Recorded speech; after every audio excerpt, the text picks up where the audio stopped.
नमस्कार दोस्तों। आज राजस्थान के युवाओं के लिए एक बहुत बड़ी अच्छी खबर है। काफ़ी समय से आप लोग इंतज़ार कर रहे थे।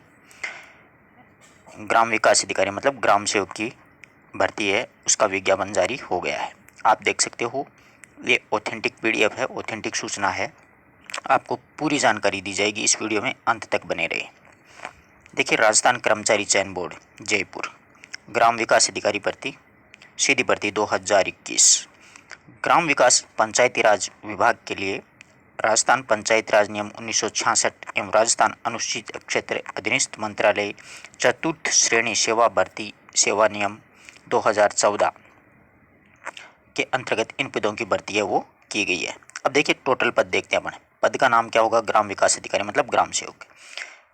अब गैर अनुसूचित क्षेत्र 3222 पद हैं। अनुसूचित क्षेत्र में 674 पद हैं। टोटल हैं 3896 पद। ठीक है, कुल भर्ती कितनी है? 3896। और एक बात ध्यान में रखिएगा, इन सभी की जो मेरिट है वो एक साथ ही निकालनी है। ये नहीं है कि प्रत्येक जिले के अलग, परंतु आपको फॉर्म भरने में क्या होगा कि मेरिट के हिसाब से आपको जिला आवंटन करना होगा। जैसे आप सबसे पहले सोचो कि आप मतलब जोधपुर के हो, तो आपको सबसे पहले जोधपुर भरना है। फिर आपके नज़दीकी आप नागौर भर दो, फिर आप चाहो तो पाली, फिर आप चाहो तो बाड़मेर भर दो, फिर आप चाहो तो चूरू भर दो, बीकानेर भर दो। इस प्रकार से मतलब अपन को सीरियल वाइज ये जो जिले हैं वो भरने हैं।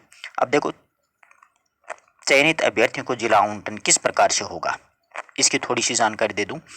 आवेदन चयन के बाद में जिस जिले में पद स्थापना चाहते हैं उन जिलों का प्राथमिकता क्रम ऑनलाइन आवेदन पत्र पर निर्धारित कॉलम में अवश्य रूप से भरें। पुनः अभ्यर्थियों को स्पष्ट रूप से निर्देशित किया जाता है कि वे अंतिम चयन के बाद में जिला आवंटन के लिए ऑनलाइन आवेदन में जिलों का प्राथमिकता का क्रम अवश्य रूप से भरें। अभ्यर्थियों के अंतिम चयन के बाद पद स्थापन के लिए जिला आवंटन उसकी वरीयता मतलब मेरिट आपकी अच्छी आएगी तो उस आधार पर आपको जिला दिया जाएगा, अदरवाइज आपकी मेरिट के हिसाब से आपको जिला मिल जाएगा। ऑनलाइन आवेदन में भरे गए जिलों में प्राथमिक क्रम में आधार पर किया जाएगा, यानी प्राथमिकता उसी आधार पर दी जाएगी, मेरिट के आधार पर। अभ्यर्थी अपने ऑनलाइन आवेदन में सभी जिलों की प्राथमिकता क्रम ध्यानपूर्वक भरें। बाद में इसमें किसी प्रकार का कोई संशोधन स्वीकार नहीं किया जाएगा। ये साफ लिखा हुआ है कि मेरिट के आधार पर ही अभ्यर्थियों को वरीयता दी जाएगी, प्राथमिकता है वो दी जाएगी। ये बात ध्यान में रखना। मेरिट के आधार पर आपके अच्छे अंक हैं और आप जोधपुर के हैं तो आपको जोधपुर मिल जाएगा। अगर आपके अच्छे अंक नहीं है और आपने शुरू में जोधपुर भर दिया तो फिर आपके हिसाब से वो मेरिट के हिसाब से आपको जिला मिलेगा। हो सकता है आपको भरतपुर भी मिल जाए, कोटा भी मिल जाए, झालावाड़ में मिल जाए। ठीक है। ऑनलाइन आवेदन की प्रक्रिया आप सभी को पता ही होगा किस प्रकार से होता है। देखो, ऑनलाइन आवेदन की प्रक्रिया सबसे पहले अपन को SSO ID बनानी है, सबने बना रखी है। और बोर्ड की जो वेबसाइट है www.rssmb.government.in उस पर जाकर के अपन को फॉर्म भरना है, ई मित्र के माध्यम से वगैरह वगैरह। वो सारी इसमें जानकारियाँ हैं, आवेदन की इसमें प्रक्रिया बताई है, जो आप सभी को पता भी है अच्छी तरीके से। अपने को महत्वपूर्ण जो बातें हैं वो देख लेते हैं अपन। अब महत्वपूर्ण बात यहाँ पर देखिए, आवेदक अपना ऑनलाइन आवेदन पत्र अंतिम रूप से भरने से पूर्व अपनी जो जितनी भी प्रविष्टियां मतलब अपन जो भी भरते हैं कि मेरा नाम यह, पिता का नाम या माता का नाम, उससे आश्वस्त हो लें कि सभी प्रविष्टियां बिल्कुल सही से ही भरी गई हैं। आवेदन के द्वारा आवेदन में भरी गई प्रविष्टियों को सही मानकर आगे की कार्रवाई की जाएगी। आवेदक आवेदन पत्र को ध्यानपूर्वक पढ़े। एक बार आवेदन भरने के बाद में देखो, साफ साफ लिखा है, भरने के बाद उसमें रहेगी किसी प्रकार की त्रुटि में संशोधन की अनुमति नहीं दी जाएगी। इसलिए ये पॉइंट क्या है अपने लिए काफ़ी महत्वपूर्ण है, इसलिए अपन को ध्यानपूर्वक आवेदन भरना है। अभ्यर्थी ऑनलाइन आवेदन भरने के उपरांत रसीद अवश्य प्राप्त करें, मतलब रसीद तो मिलनी है ई मित्र से, कोई दिक्कत नहीं है उसमें। तो ये रसीद अपन को सुरक्षित रखनी है क्योंकि प्रवेश पत्र के समय अपने काम में आने वाले हैं। आवेदन पर वो आवेदन जो है यह ध्यान दे ले कि ऑनलाइन आवेदन के उपरांत उसे आवेदन पत्र क्रमांक आवश्यक रूप से उपलब्ध होगा, और यदि आवेदन पत्र क्रमांक एप्लीकेशन आईडी जो है वो अंकित प्राप्त नहीं हुआ है तो उसके अर्थ ये है कि आवेदन पत्र जमा नहीं हुआ है। इसलिए अपना को आवेदन पत्र की एप्लीकेशन आईडी तो लेनी है, वो तो हर एक फॉर्म में आती है। अब परीक्षा शुल्क की बात करें, देखो अपना परीक्षा शुल्क सामान्य वर्ग का कोई विद्यार्थी है तो उसको 450 रुपये लगेंगे, OBC वाले को 350 से, SC ST वालों को 250 रुपये लगेंगे। ये बात साफ साफ लिखी है। ठीक है, ये बात क्लियर होगी। परीक्षा शुल्क कितना है। अब फॉर्म कब चालू होंगे वो और आपको मैं बता दूं, आगे अपन पढ़ते चलेंगे। अब देखिए, ये प्रवेश पत्र ये तो बाद की बातें हैं, फॉर्म के बाद मतलब एग्जाम होगा तब की। अब देखो, मैं आपको बता रहा था, एक मिनट, हाँ, थोड़ा सा छोटा कर लेते हैं अपन इसको। इसमें देखिए साफ साफ ये सीटें दे रखी हैं, टोटल सीटें कितनी क्या हैं। तो यहाँ पर बात करें, ये अजमेर ज़िला है, फिर अलवर है, फिर बारां है, इस प्रकार से क्रम से ये ज़िले दे रखे हैं। ये टोटल सीटें दे रखी हैं कि कौन से ज़िले में कितनी कितनी सीटें हैं। इस हिसाब से अपने को क्या है वो फॉर्म में अप्लाई करना है ये सारी की सारी। तो टोटल सीटें यहाँ पर साफ दिखा रखी हैं 3222। पीछे यहाँ पर अनुसूचित जाति अनुसूचित जनजाति वाला पार्ट है, उसमें 674, और ऐसे मिलाकर के टोटल कितनी हो जाएंगी, ये 3200 3800 कुछ हो जाएंगे। ये सारी की सारी जानकारी उसी प्रकार की है कि अनुसूचित क्षेत्र में वही अप्लाई कर सकता है जो वहाँ का होगा, अदरवाइज कोई भी विद्यार्थी अप्लाई नहीं कर सकता। अब भूतपूर्व सैनिक हैं उनके लिए भी हैं, मतलब भूतपूर्व सैनिक जो फॉर्म अप्लाई करते हैं उनके लिए, कि भूतपूर्व सैनिकों के आश्रित भूतपूर्व सैनिकों के पदों के लिए जल थल और वायु तीनों सेनाओं की सेवामुक्त केस में आवेदन पत्र का वो चरित्र अच्छा से कम नहीं होना चाहिए जैसा कि उसकी सेवा से मुक्ति है, वो उनके लिए वो फॉर्म अप्लाई कर सकते हैं। आई बात समझ में। उत्कृष्ट खिलाड़ियों के बारे में दे रखा है और अलग अलग मार्क्स भी दे रखे हैं इसमें सभी में। अंतर्राष्ट्रीय ओलंपिक समिति मतलब IOC है, ओलंपिक गेम्स वगैरह में, एशियन गेम्स में, इन सभी का अलग अलग मार्क्स दिया जाएगा। स्कूल गेम्स फेडरेशन वो सारा मतलब गेम वाला है ये टोटल का टोटल। अब आगे अपन चलते हैं फॉर्म कब चालू होंगे। शैक्षणिक योग्यता अच्छी तरीके से ध्यान रखना, स्नातक मांगी है। स्नातक या सरकार के द्वारा समतुल्य घोषित, भारत सरकार के द्वारा इलेक्ट्रॉनिक्स विभाग में नियंत्रणाधीन department of the electronics education government of India के द्वारा आयोजित ओ लेवल या उच्च स्तर का सर्टिफिकेट, ओ लेवल कंप्यूटर में होता है ना वो वाला, व्यावसायिक प्रशिक्षण योजना के अंतर्गत राष्ट्रीय परिषद, नेशनल काउंसिल, राज्य परिषद, स्टेट काउंसिल के अधीन आयोजित ये कोई प्रमाण पत्र होगा वो मान्य होगा। मतलब कहने का मतलब इसमें यही है कि ग्रेजुएशन होना बहुत जरूरी है। भारत के विधि के द्वारा स्थापित विश्वविद्यालय, सरकार के मान्यता प्राप्त संस्था, कंप्यूटर साइंस या कंप्यूटर एप्लीकेशन में डिप्लोमा, सरकार के द्वारा मान्यता प्राप्त पॉलिटिकल कोई संस्था हो, कंप्यूटर साइंस में इंजीनियरिंग व डिप्लोमा, वो सारे भर सकते हैं। ग्रेजुएशन की समतुल्य कोई भी डिग्री होगी वो चलेगी। ठीक है। अब देखिए, अब आगे अपन चलते हैं। वो तो भारत का नागरिक हो, नेपाल का भी चल सकता है, भूटान का भी चल सकता है, वो सारी बातें हैं। आयु देख लीजिए, महत्वपूर्ण है। 1 जनवरी 2022 तक आपको 18 वर्ष की उम्र होनी जरूरी है और 40 वर्ष से कम होनी जरूरी है। अब इसमें नियम अनुसार क्या है कि छूट दे दी है गवर्नमेंट ने, कम से कम अपन को 18 उम्र चाहिए, अधिक से अधिक 40 चाहिए।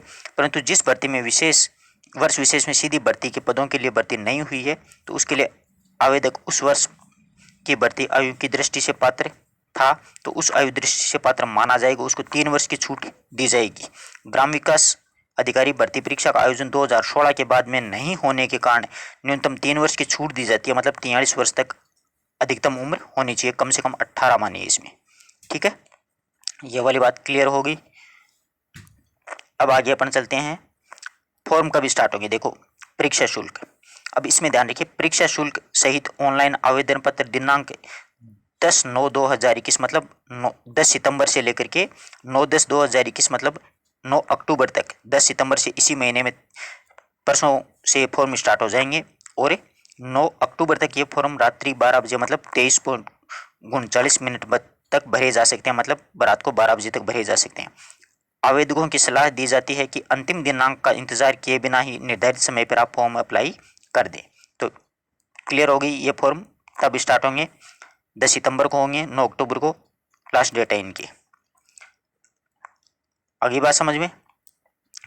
अब इसमें देखिए आवेदन कैसे करें, वो तो सारा का सारा कंप्यूटर पर आराम से हो जाएगा। ये वेबसाइट रही, आप वेबसाइट अच्छी तरीके से मैं आपको लिंक डिस्क्रिप्शन में दे दूंगा, www.rsmssb.rajasthan.government.in ये वेबसाइट है, इसका लिंक आपको डिस्क्रिप्शन में मिल जाएगा।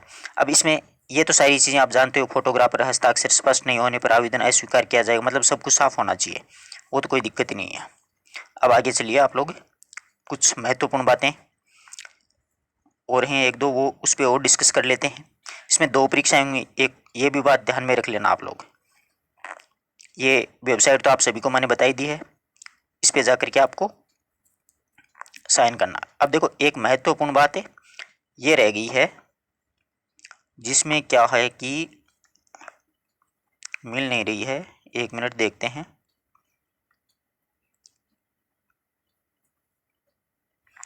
एक मिनट,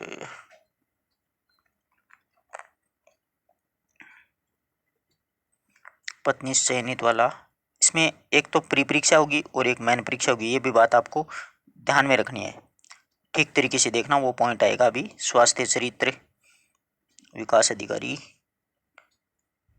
योग्यता,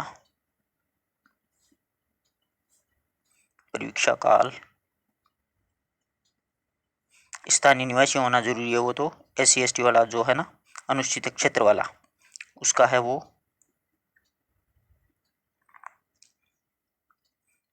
एक मिनट देखना, अभी मिल जाएगा वो पॉइंट, काफी महत्वपूर्ण पॉइंट है, उसके लिए अपन को बहुत ही ध्यान से पढ़ना उस पॉइंट को और बहुत ही ध्यान रखना है। देखो, सीधी भर्ती, आयु राष्ट्रीयता आ गई, इसके बाद में ग्रामचरी, मुख्य परीक्षा, हाँ ये देखो, परीक्षा का आयोजन, ये काफी महत्वपूर्ण है। परीक्षा शुल्क हो गया, अब मुख्य परीक्षा का आयोजन। परीक्षा तो आपको पता ही है, आपको मैंने बता दी, 10 सितंबर से लेकर के 9 अक्टूबर तक आप फॉर्म भर सकते हो। अब देखो, ग्राम विकास अधिकारी पदों के लिए भर्ती परीक्षा चरणों में 2 चरणों में की जाएगी, ये साफ साफ लिख रखा है। प्रथम चरण में प्रारंभिक परीक्षा का आयोजन किया जाएगा, मतलब प्री परीक्षा होगी, और प्रारंभिक परीक्षा के केवल अर्ह व्यक्ति यानी जिसको क्वालिफाई कर लेगा ना प्रारंभिक परीक्षा को, वो मुख्य परीक्षा में प्रवेश के लिए अर्हित घोषित किया जाएगा। अभ्यर्थी के द्वारा प्रारंभिक परीक्षा में प्राप्त अंकों को मुख्य परीक्षा के बाद में अंतिम योग्यता पर आधारित करने के लिए संगणना नहीं की जाएगी, मतलब पहले आपको प्री पास करनी है, उसके बाद में आपको मैन में बैठाएंगा। मुख्य परीक्षा में प्रवेश दिए जाने वाले अभ्यर्थियों की संख्या इस परीक्षा यानी प्री परीक्षा के माध्यम से भरी जाने वाली श्रेणीवार रिक्तियों की कुल संख्या का 15 गुना आपको पास किया जाएगा प्री परीक्षा में। अगर किसी कारणवश किंतु किसी भी रेंज में उन सभी अभ्यर्थियों को शामिल किया जाएगा जो उनके अंक प्राप्त करते हैं, यानी जैसे इन्होंने क्राइटेरिया रख दिया कि 55% वालों को अपन प्री परीक्षा में पास करेंगे। अगर किसी कोई कैटेगरी है उसमें 55% किसी के नहीं है तो उसके आधार पर उनको आगे के अंकों वालों को शामिल कर लिया जाएगा। निम्नतम रेंज में नियुक्त किए जाने की मुख्य परीक्षा में प्रवेश दिया जाएगा। ध्यान रखिएगा, 2 परीक्षाएं होंगी।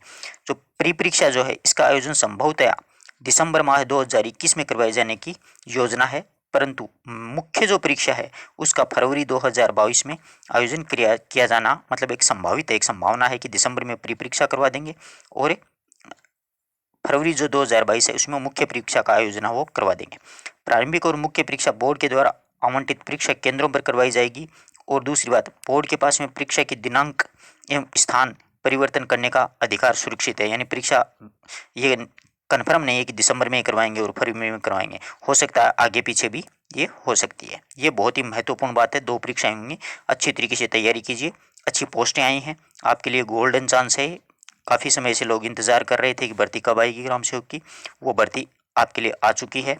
कुल पद आपको मैंने सारे बता दिए हैं, 3896 पद हैं, अपने 3222 हैं गैर अनुसूचित क्षेत्रों वाले, और अनुसूचित वाले 674। यहाँ पर अपन आवेदन नहीं कर सकते हैं, यहाँ पर वही व्यक्ति आवेदन कर सकते हैं जो वहाँ के मूल निवासी हैं, जैसे प्रतापगढ़, डूंगरपुर, बांसवाड़ा, बारां, उदयपुर के कुछ तहसीलें, वो क्षेत्र है। आशा करता हूँ पूरी विज्ञप्ति आपको अच्छे से समझ में आई होगी।